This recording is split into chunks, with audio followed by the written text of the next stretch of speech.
বাচ্চা সব সেটিং করার জন্য বন্ধুরা কীভাবে সেটিং করবেন, পায়রার সেফটি পিন বেঁধে সব বাচ্চা দেখতে পাচ্ছেন সব বাইরে ছেড়ে দেওয়া আছে।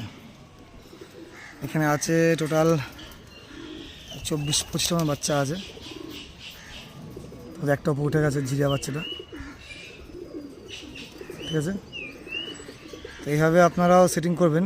জাল চিনাবেন আগে পায়রাগুলিকে, সর্বপ্রথম জাল চিনাবেন, ঠিক আছে। জাল চেনানোর পরে একদিন দুদিন এইভাবে ঠিক সেফটি পিন মেরে রাখবেন, জালটা চিনে রাখবে। তারপরে পায়রাগুলো সেফটি পিন খুলে পায়রা ছেড়ে রাখবেন, উড়াবেন না, ছেড়ে রাখবেন। এইভাবে আশা করি পায়রাগুলো আপনার সেটিং হয়ে যাবে। আমি এইভাবে সেটিং করছি। আর দুটো বাচ্চা, 4টে বাচ্চা কালকে বেরিয়ে গেছিলো, 3টে এসছে, এখন 2টো আসেনি।